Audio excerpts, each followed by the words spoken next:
Assalamualaikum warahmatullahi wabarakatuh. Jumpa lagi dengan saya setelah dari pembelajaran yang sebelumnya. Kita akan melanjutkan pembelajaran lanjutannya yang sudah ya.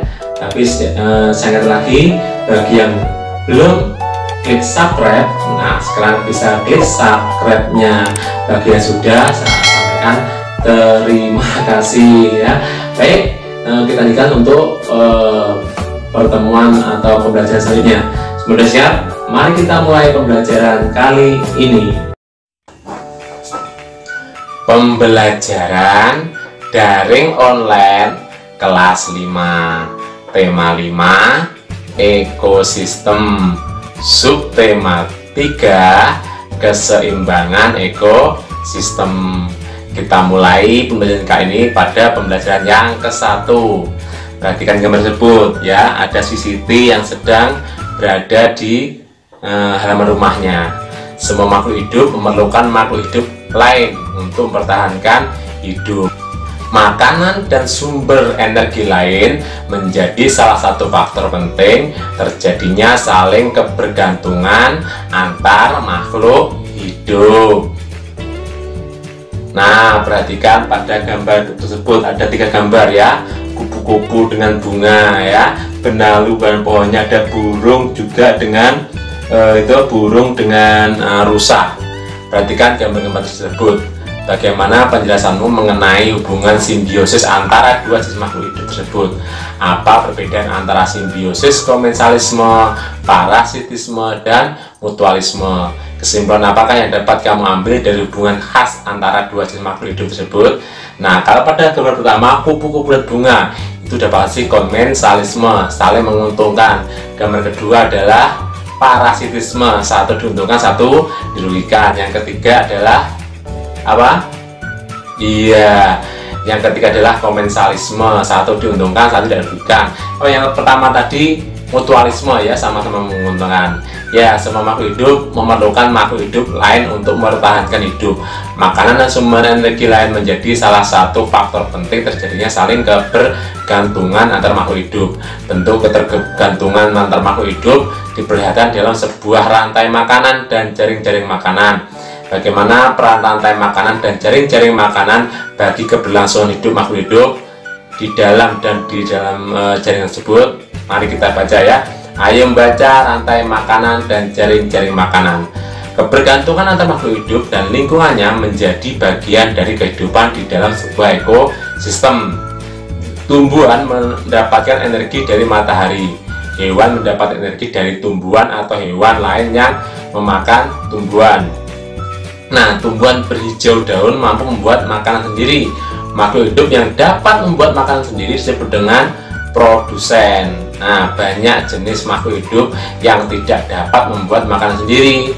Mereka mendapatkan energi dari makanan yang mereka makan. Makhluk hidup yang memakan makanan tanpa bisa membuat sendiri makanannya itu disebut dengan konsumen. Nanti bagian konsumen 1, konsumen 2, konsumen 3, dan seterusnya. Nah, beberapa jenis konsumen memakan tumbuhan. Konsumen ini dinamakan herbivora. Konsumen yang memakan hewan sebagai sumber energi itu dinamakan karnivora, makan daging ya. Ada juga konsumen yang makan baik tumbuhan maupun hewan, dinamakan dengan omnivora. Nah, itu pada gambar ada tumbuhan ya. Tumbuhan dimakan belalang, belalang dimakan katak, dan terakhir katak dimakan oleh si ular. Nah, tumbuhan sebagai produsen, belalang konsumen 1, katak sebagai konsumen 2, dan si ular merupakan konsumen tingkat 3. Nah, itulah sedikit tentang jaring-jaring makanan. Jadi dimulai dari tumbuhan. Kenapa tumbuhan produsen? Karena mampu menghasilkan makanan sendiri. Energi mengalir dari satu makhluk hidup ke makhluk hidup lain di dalam rantai makanan. Rantai makanan adalah hubungan yang khas antara sekelompok produsen dan konsumen. Konsumen memakan produsen, produsen melepas energi kepada konsumen. Konsumen itu lalu menjadi mangsa konsumen yang lain. Mangsa adalah semua hewan yang diburu untuk dimakan oleh hewan lainnya. Dengan demikian, mangsa akan melepas energinya kepada pemangsa. Dan mangsa atau predator adalah konsumen yang berburu makanan.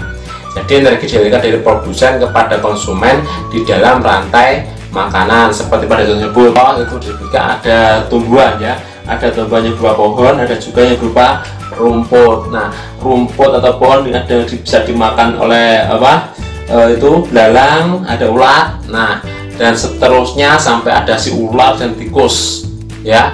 Nah, elang pun juga ada. Nah, masing-masing punya peranan tersendiri. Ada sebagai pohon dan rumput sebagai produsen utama, dan lainnya sebagai konsumen, baik tingkat 1 sampai yang tingkat teratas.